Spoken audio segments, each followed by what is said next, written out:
नमस्कार प्रिय विद्यार्थियों। नोमेनक्लेचर ऑफ हेट्रोसाइक्लिक कंपाउंड्स की सीरीज़ जो हम ऑनलाइन लेक्चर्स की देख रहे हैं, पढ़ रहे हैं, उसके अंतर्गत हम रिप्लेसमेंट नोमेनक्लेचर पढ़ रहे हैं। रिप्लेसमेंट नोमेनक्लेचर के बारे में हमने थोड़ा सा पहले डिस्कशन कर लिया है कि किस तरह का होता है रिप्लेसमेंट नोमेनक्लेचर में, क्या सिस्टम अडॉप्ट किया जाता है। तो उसी के अंतर्गत आज हम पढ़ने जा रहे हैं फ्यूज्ड हेट्रोसाइक्लिक कंपाउंड्स के रिप्लेसमेंट नोमेनक्लेचर के बारे में। जैसा कि हम पहले पढ़ चुके हैं, आज थोड़ा सा उसको रिवाइज कर लेते हैं कि रिप्लेसमेंट नोमेनक्लेचर सिस्टम जो है वह इस बात पे आधारित है कि जो भी हेट्रोसाइक्लिक कंपाउंड्स हैं वह सभी उन कार्बोसाइक्लिक कंपाउंड्स के डेरिवेटिव माने जाते हैं। Means these are the derivatives of carbocyclic compounds, ये माना जाता है। और इसी कारण इनके जो नामकरण के नियम हैं वो बिल्कुल कार्बोसाइक्लिक यौगिकों के नामकरण के जो नियम हैं उन्हीं के अनुसार इसके अंदर यूज़ किए जाते हैं।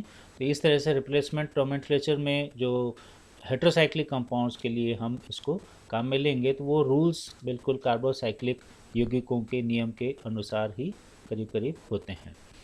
और ये जो रिप्लेसमेंट नोमेनक्लेचर है यह जनरली हेट्रोसाइक्लिक, ऐसे हेट्रोसाइक्लिक यौगिक जिसके अंदर स्पाइरो या ब्रिज हेड हेट्रोसाइक्लिक सिस्टम होता है या उसके अंदर कोई अनयूजुअल हेट्रो एटम्स होते हैं, उसके अंदर उनको काम में लिया जाता है। जैसा कि हम पहले पढ़ चुके हैं कि फ्यूज्ड हेट्रोसाइकिल्स क्या होते हैं। तो फ्यूज्ड हेट्रोसाइकिल्स जिसके अंदर कम से कम दो रिंग, हेट्रोसाइक्लिक रिंग आपस में जुड़ी हुई हो, इस प्रकार के वो फ्यूज्ड हेट्रोसाइकिल्स कहलाते हैं।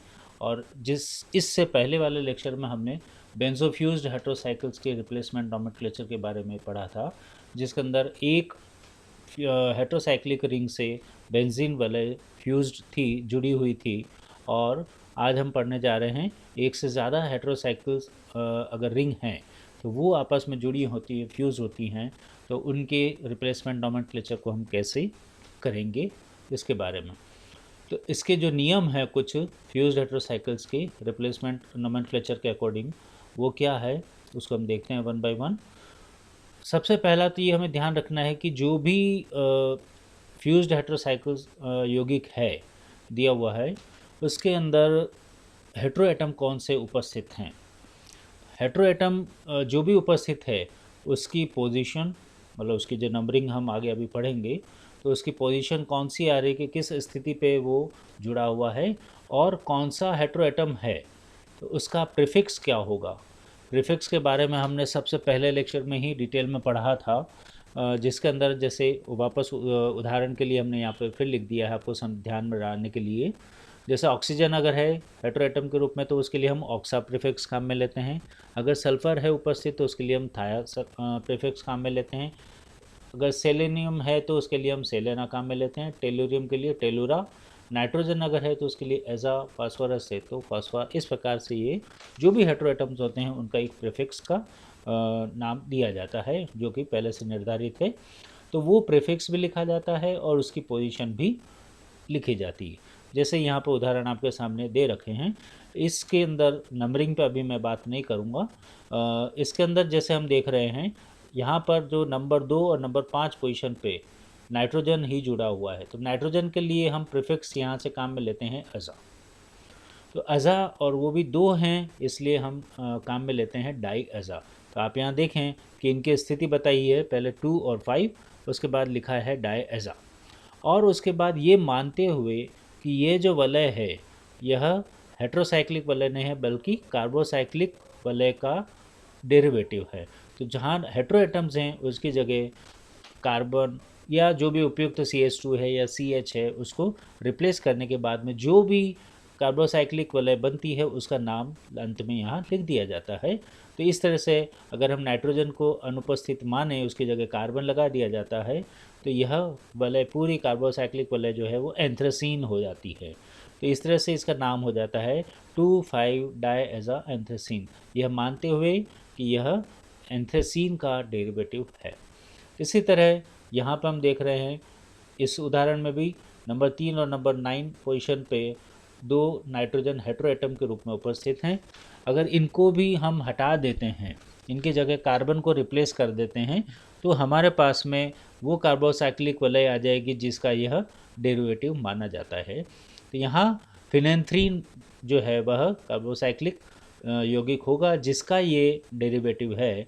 अब चूंकि 2 नाइट्रोजन है इसलिए डाई और साथ में इसका नाइट्रोजन का प्रीफिक्स दैट इज अज़ा, तो डाई अज़ा। तो पूरा नाम हो जाएगा 3 और 9 पोजीशन पे 2 नाइट्रोजन है इसलिए 3,9 डाई अज़ा फिनेंथ्रीन।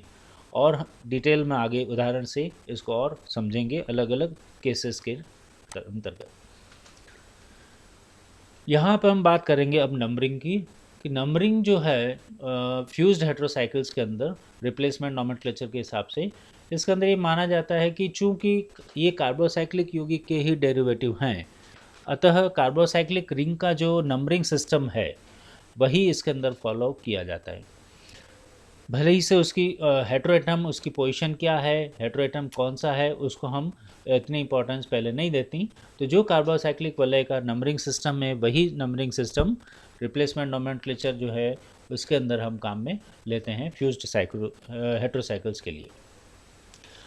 लेकिन ये ध्यान रखा जाता है कि जो भी इसके अंदर हेटेरोएटम है उस हेटेरोएटम को लोवेस्ट पॉसिबल नंबर मिले, मतलब उसकी पोजीशन लोवेस्ट नंबर के अकॉर्डिंग आ जाए, इस तरह से हम इसको ध्यान रखते हुए।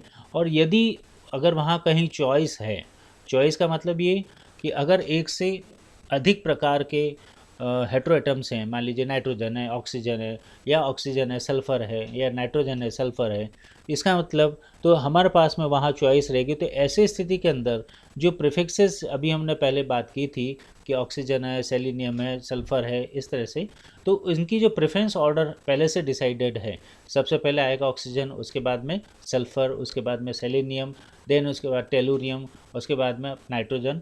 ये जो सिस्टम है तो इसी प्रेफरेंस क्रम के अंदर हम उसका नंबरिंग का ध्यान रखते हैं। तो जैसे यहाँ पे इन दोनों उदाहरण के अंदर वही पुराने वाले उदाहरण हैं आपके सामने नंबरिंग को दर्शाने के लिए। तो यहाँ पर चूँकि डिफरेंट हेटेरोएटम्स नहीं है इसलिए यहाँ पर हम वही पुराना सिस्टम की 2 हैं तो डाई एजा एंथ्रेसिन, इसको हम डिस्कस कर चुके हैं पहले ही।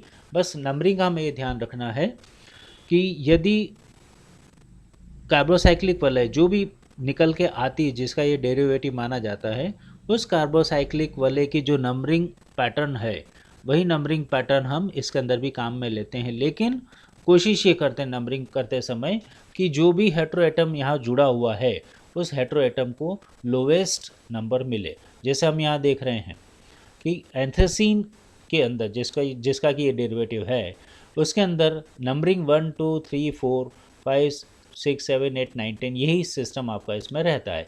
लेकिन यहाँ पे 4 के बाद 5 यहाँ आता है, एंथ्रेसिन में 6 7 8 और ये 9 और ये 10 इस तरह से होता है। लेकिन चूंकि ये फ्यूज्ड हेटेरोसाइकिल्स है तो इसके अंदर नंबरिंग करते हुए 1 2 3 4, अब यहाँ नंबर 5 पोजीशन पे चूँकि नाइट्रोजन आ रहा था तो यहाँ पे इसको 5 दिया गया, फिर 6 7 8 9 और ये 10। तो नंबरिंग पैटर्न ये रहा। इसी तरह से फिनेंथ्रीन के अंदर हम यहाँ देख रहे हैं इस उदाहरण के अंदर मीन्स 3,9 डायज़ा फिनेंथ्रीन जो कि फिनेंथ्रीन का डेरिवेटिव माना जाता है रिप्लेसमेंट नोमेनक्लेचर के हिसाब से। तो इसके अंदर नंबरिंग पैटर्न आप देख रहे हैं कि यहाँ से स्टार्ट हुआ है 1 2 3 4 5 6 7 8 9 और 10। तो यहाँ पर नंबर 9 पोजीशन पे नाइट्रोजन आ रहा है। लेकिन क्यों आ रहा है, क्योंकि हमने इसको फिनेंथ्रीन का ही जो नंबरिंग सिस्टम है उसी को फॉलो करते हुए इसकी नंबरिंग की। लेकिन कोशिश ये करते हैं कि जो भी हेटेरोएटम है उसको लोवेस्ट नंबर मिले। नंबरिंग का दूसरा उदाहरण के हम अंतर्गत बात करें कि जो numbering of fused heterocycle system in replacement system of nomenclature is frequently different from the given in the fusion nomenclature system. जो हमने फ्यूजन नोमेनक्लेचर सिस्टम पढ़ा था उसके अंतर्गत जो नंबरिंग थी वो नंबरिंग का पैटर्न इस रिप्लेसमेंट नोमेनक्लेचर के अंदर जो हम काम में ले रहे हैं वो नंबरिंग का पैटर्न बिल्कुल एक दूसरे से अलग अलग है। कैसे अलग है, जैसे कि उदाहरण के लिए भी हम यहाँ देखेंगे कि ये जो आपके सामने उदाहरण दे रखा है इसको हम डिस्कस करते हैं। इसके दोनों उदाहरण सेम ही हैं, लेकिन पहला जो है वो फ्यूजन नोमेनक्लेचर के हिसाब से बताया हुआ है और दूसरा जो है वो रिप्लेसमेंट नोमेनक्लेचर के हिसाब से बताया हुआ। अब किस तरह से इनका नंबरिंग का पैटर्न अलग हुआ है उसको हम यहाँ पे डिस्कस कर रहे हैं। The heteroatom at the ring junction is assigned individual number in the fusion nomenclature system. जो फ्यूजन नोमेनक्लेचर सिस्टम है उसके अंदर जो रिंग जंक्शन मीन्स जैसे हम देख रहे हैं कि दो 5 मेंबर्ड रिंग आपस में एक दूसरे से फ्यूज्ड है और उसके अंदर ये जो नाइट्रोजन है, ये वाला नाइट्रोजन, यह दोनों ही रिंग के अंदर कॉमन है। तो इस तरह से ये जो रिंग जंक्शन हेटेरोएटम कहलाता है। तो इसकी नंबरिंग का पैटर्न फ्यूजन नोमेनक्लेचर के अंदर ये होता है कि इसको पर्टिकुलर एक नंबर दिया जाता है, जो भी सीरीज़ में नंबर आ रहा है। तो यहाँ पे हम देख रहे हैं इस पूरे सिस्टम, मैं इंडिविजुअल रिंग की बात नहीं कर रहा हूँ, पूरे सिस्टम के अंदर नंबरिंग पैटर्न जो है वो है 1 2 3 4 5 6 7। जैसा कि हमने पढ़ा था, वापस उसको थोड़ा सा रिवाइज कर लेते हैं कि फ्यूजन नोमेनक्लेचर के अंदर जो भी पूरे सिस्टम की नंबरिंग की जाती है वो फ्यूजन पोजीशन जो भी है, ये वाली फ्यूजन पोजीशन है, तो इसके नियरेस्ट जो भी एटम है वहाँ से शुरू की जाती है। और अगर वहाँ हेटेरो एटम दोनों ही तरफ दिख रहा है, जैसे यहाँ पे भी इधर नाइट्रोजन दिख रहे हैं, सल्फर दिख रहा है, तो चूंकि सल्फर को प्रेफरेंस दी जाती है इसलिए इस वाली वलय को हम पेरेंट रिंग मानते हैं या इसको बेस कंपोनेंट मानते हैं। और इस तरह से यहाँ बेस कंपोनेंट के लिए हमने फ्यूजन की डायरेक्शन के अंदर जो भी बॉन्ड्स आ रहे हैं, जैसे हमने इस वाले बॉन्ड को ए दिया, फिर ये बी हो गया, ये सी हो गया, ये डी हो गया, ये ई हो गया, तो इस तरह से हम कह सकते हैं कि बेस कंपोनेंट का जो बी बॉन्ड है वह फ्यूजन में है। कौन से रिंग के साथ? इमिडाज़ोल रिंग के साथ। और इमिडाज़ोल रिंग की नंबरिंग हम अलग से करते हैं। अब इमिडाज़ोल के अंदर ये रिंग जंक्शन वाला जो एटम है नाइट्रोजन, यह नंबर 1 हो जाएगा, इसके बाद ये 2, ये नंबर 3 4 5 जो कि रेड कलर में आपको यहाँ पर दिखा रखा है नंबरिंग पैटर्न, जो वो सिर्फ इस इमिडाज़ोल रिंग के लिए है। तो A B C D E ये जो पैटर्न है यह हो जाएगा आपका थायाजोल रिंग के लिए, क्योंकि ये बेस कंपोनेंट है। और ये जो माइनर रिंग है इमिडाज़ोल, इसके लिए 1 2 3 4 5। अब इसमें हम देख सकते हैं कि 1 और 2 पोजीशन जो है वह फ्यूजन पोजीशन है। इस तरह से तो हम कह सकते हैं कि इमिडाज़ोल का नंबर 1 और 2 पोजीशन जो बॉन्ड है यह इस पेरेंट कंपोनेंट जो कि थायाजोल रिंग है इसके बी बॉन्ड के साथ में फ्यूजन में है। ये फ्यूजन नोमेनक्लेचर के अंदर सिस्टम है। लेकिन हम बात कर रहे थे रिंग जंक्शन हेटेरोएटम की, तो यहाँ पर पूरे सिस्टम के नंबरिंग के अंदर 1 2 3 4 मतलब इसको यहाँ पर नंबर 4 इंडिविजुअल नंबर दिया गया है। इस प्रकार का नंबरिंग पैटर्न जो है वो रिप्लेसमेंट नोमेनक्लेचर में नहीं होता। रिप्लेसमेंट नोमेनक्लेचर के अंदर जैसा कि हम यहाँ देख रहे हैं कि replacement heteroatom at the ring junction is given the same locant as an adjacent non conjunction carbon atom but with the suffix a और बी एटसेट्रा। जैसे कि हम देख रहे हैं नंबरिंग पैटर्न 1 2 3 1 2 3 सेम है दोनों के अंदर। और उसके बाद यहाँ पर नियरेस्ट जो भी हेटेरोएटम है वो है इस रिंग जंक्शन के पास 3। नंबरिंग में पहले 3 आता है, तो 3 के बाद इसको नंबर 4 और ये 5 वाला ना दे करके इस नाइट्रोजन को 3A एक सफिक्स ए लगा दिया गया, तो 3A नंबर इसको दिया जाता है। तो इसके हिसाब से इसका नाम हो जाएगा नंबर 1 पोजीशन पे थाया। क्यों? क्योंकि सल्फ़र आपका प्रेफरेंस के हिसाब से पहले आता है, तो 1 थाया, उसके बाद आपका नाइट्रोजन आएगा। तो नाइट्रोजन हम देख रहे हैं नंबर 3A पोजीशन पे और नंबर 6 पोजीशन पे जुड़ा हुआ है। तो यहाँ पे 3A और उसके बाद में 6 कॉमा लगा के लिख दिया गया, तो 3A 6, फिर चूँकि 2 है तो इसलिए डायएज़ा। और यहाँ पर चूँकि रिप्लेसमेंट नोमेनक्लेचर की हम बात कर रहे हैं, तो नाइट्रोजन दोनों और इस सल्फर हेटेरोएटम के स्थान पर कार्बन को रिप्लेस करते हुए जो भी कार्बोसाइक्लिक रिंग बनती है वो कार्बोसाइक्लिक रिंग यहाँ बनेगी पेंटालीन। तो इस तरह से इसका नाम हो जाता है।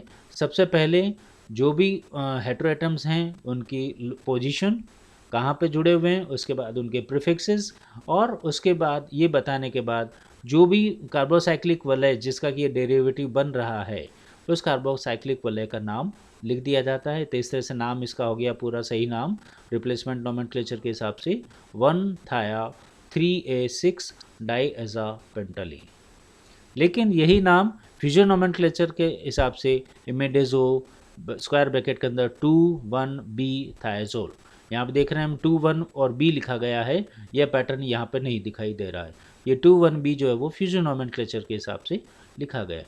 तो यही डिफरेंस है फ्यूजन नोमेनक्लेचर और रिप्लेसमेंट नोमेनक्लेचर के अंदर, ताकि दोनों का डिफरेंस भी पता पड़ गया और रिप्लेसमेंट नोमेनक्लेचर और इन दोनों की नंबरिंग का डिफरेंस क्या है वो भी हमने समझ लिया। फ्यूज्ड हेटेरोसाइकिल्स जैसा कि हम पढ़ रहे हैं, उसके अंदर यदि कोई कार्बोसाइक्लिक रिंग है जिसके अंदर maximum number of non cumulative double bonds जो हैं वह जो भी हैं, जैसे हम बात करें, उदाहरण यहाँ पे आपके सामने दिया हुआ है, the corresponding carbocyclic ring without maximum number of non cumulative double bonds is named without using prefix for hydrogen atom. जैसे कि हम यहाँ देख रहे हैं, नंबर 1 पोजीशन पे आपका ये हाइड्रोजन दिख रहा है नाइट्रोजन के साथ जुड़ा हुआ। इसको हम यहाँ पे मान के चलते हैं कि चूंकि इस रिंग के अंदर जो थायाजोल रिंग आपको दिख रही है इस तरह की, इसके अंदर यहाँ पर डबल बॉन्ड्स नहीं है नंबर 1, और यहाँ हाइड्रोजन आपको एक्स्ट्रा दिख रहा है। तो इसको हम हाइड्रोजन के लिए इसको एक्स्ट्रा इस तरह से नाम या उसके पोजीशन को नहीं बताएंगे, जैसा कि हम फ्यूजन नोमेनक्लेचर में बता रहे थे। तो यहाँ पे ये माना जाता है the ring is name in its states of hydrogenation. Means इसका नाम, जैसे आप देख रहे हैं कि नंबर 2 पोजीशन पे ऑक्सा, नंबर 3 पे है सल्फर मीन्स थाया, तो 2 ऑक्सा 3 आया थाया, ये तो ये आपको हो गया। उसके बाद नंबर 1 पोजीशन पे और नंबर 5 पोजीशन पे 2 नाइट्रोजन दिख रहे हैं, इसलिए तो 1,5 डाइएज़ा ये लिख दिया जाएगा, और लास्ट में ये इंडेन, ये मानते हुए कि यहाँ पर हाइड्रोजन नहीं है, मतलब हाइड्रोजन की पोजीशन को हमें नहीं बताना है, स्टेट ऑफ हाइड्रोजनेशन के बारे में बात नहीं करना है। तो इस तरह से इसका नाम हो जाता है पूरा नाम बता रहा हूँ, 2 ऑक्सा 3 thia 1,5 diaza indene. Non cumulative double bonds के बारे में ही दूसरे उदाहरण हैं कि यदि मान लीजिए कार्बोसाइक्लिक रिंग के अंदर जो भी जिसका ये डेरिवेटिव माना जाता है, अगर उसके अंदर maximum number of cumulative double bonds नहीं है, तो ये माना जाता है कि हेटेरोसाइक्लिक सिस्टम जो बन रहा है उससे वह उसके अंदर वह maximum number of double bond या कंजुगेटेड आइसोलेटेड डबल बॉन्ड जो भी हैं वह उसके अंदर उपस्थित हैं। ऐसा मानते हुए इस प्रकार का उसका नामकरण किया जाता है। और इसके अंदर जैसे उदाहरण हम यहाँ देख रहे हैं, इस वाले उदाहरण के अंदर नंबर 1 और नंबर 4 पोजीशन पे 2 हेटेरोएटम के रूप में सल्फर उपस्थित हैं, तो इसका 1,4 डाइथाया, ये तो हो गया इसका जो भी हेटेरोएटम्स हैं उनके नंबरिंग मीन्स उसकी पोजीशन और उनका प्रीफिक्स। अब उसके बाद चूंकि हम यहाँ देख रहे हैं यहाँ डबल बॉन्ड्स आपको दिखाई नहीं दे रहे हैं जो कि नेफ्थलीन के अंदर होते हैं, तो ये माना जाता है कि यहाँ डबल बॉन्ड्स को मानते हुए कि भाई हेटेरोसाइक्लिक चूंकि इसका डेरिवेटिव है, इसके अंदर यहाँ इसकी रिक्वायरमेंट नहीं दिख रही, लेकिन नेफ्थलीन के अंदर है, तो इस तरह से यहाँ पर डबल बॉन्ड मानते हुए इसका नाम नेफ्थलीन के रूप में माना गया है, इसलिए इसका पूरा नाम हो जाता है 1,4 डाइथाया नेफ्थलीन। दूसरा उदाहरण आपके सामने, इसके अंदर आप देख रहे हैं कि कार्बोसाइक्लिक रिंग के अंदर ऑक्सीजन और सल्फर 2 अलग अलग हेटेरोएटम्स हैं। तो ऐसे स्थिति के अंदर प्रेफरेंस, तो नंबरिंग आपकी सल्फर से स्टार्ट करेंगे या ऑक्सीजन से स्टार्ट करेंगे, तो यहाँ नंबरिंग स्टार्ट होगी आपकी ऑक्सीजन से। क्यों? क्योंकि ऑक्सीजन को सल्फर के कंपैरिजन में प्रेफरेंस दी जाती है, जो कि प्रीफिक्स के टेबल पे हम पहले देख चुके हैं। तो यहाँ से नंबर 1, फिर ये 2, 3 और सल्फर को नंबर 4 पोजीशन मिल रही है। तो इस तरह से इनकी पोजीशन का डिसीजन हो गया और उनका प्रीफिक्स तो नाम हो जाएगा 1 ऑक्सा 4 थाया। अब सेम यहाँ पर भी हम देख रहे हैं कि ये नेफ्थलीन का ही डेरिवेटिव माना जाता है। यहाँ पर डबल बॉन्ड्स यहाँ दिखाई नहीं दे रहे हैं, लेकिन कार्बोसाइक्लिक रिंग जिसके अंदर यहाँ पर डबल बॉन्ड लगाते हुए उस कार्बोसाइक्लिक रिंग को बनाया जाता है। इस तरह से यह नेफ्थलीन का डेरिवेटिव, इसका पूरा नाम हो जाएगा 1 ऑक्सा 4 थाया नेफ्थलीन। ये उदाहरण आपके सामने जो दिया हुआ है, अलग केस भी है कि the additional hydrogen atom if present is indicated by an italic capital H with its position and place before the positions and the prefixes of the heteroatom. Carbocyclic यौगिक के डेरिवेटिव के रूप में हम यहाँ पे फ्यूज्ड हेटेरोसाइकिल्स को मानते हुए रिप्लेसमेंट नोमेनक्लेचर के अंतर्गत जो नामकरण कर रहे हैं, इसके अंदर अभी तक हमने जैसे पहले पढ़ा था कि हाइड्रोजन का उसके अंदर पोजीशन को हम उसमें नहीं बताते हैं ये मानते हुए, लेकिन अगर एडिशनल हाइड्रोजन एटम अगर प्रेजेंट है तो उसको फ्यूजन नोमेनक्लेचर में जिस तरह से हम लिख रहे थे कि हाइड्रोजन लिखते हैं कहाँ पे है, उसकी पोजीशन बताते हैं। जैसे ये आपके सामने ऑक्साक्राइसिन का उदाहरण है जिसके अंदर नंबरिंग फ्यूजन पोजीशन पर यहाँ से स्टार्ट हुई, तो नंबर 1 पोजीशन ही जो है वहाँ पे आपको एक्स्ट्रा हाइड्रोजन दिख रहा है। तो 1, उसके बाद कैपिटल H इटैलिसाइज करके, और उसके बाद में पूरा इसका नाम कि नंबर 2 पोजीशन के ऊपर ऑक्सीजन है तो इसलिए प्रीफिक्स हो गया ऑक्सा, और फिर उसका पूरा नाम क्राइसिन जो कि इसका कार्बोसाइक्लिक रिंग होगी जिसका कि ये हेटेरोसाइक्लिक डेरिवेटिव है। तो इस तरह से इसका नाम हो जाएगा 1H2 ऑक्साक्राइसिन। यहाँ पर हमने एक्स्ट्रा हाइड्रोजन जो भी एडिशनल हाइड्रोजन प्रेजेंट है उसकी पोजीशन को हम इंडिकेट कर रहे हैं। आज के लिए इतना ही। अगले लेक्चर में हम पढ़ेंगे स्पाइरो हेटेरोसाइकिल्स, रिज हेटेरोसाइकिल्स और हेटेरोसाइक्लिक रिंग असेंबलीज की बारे में।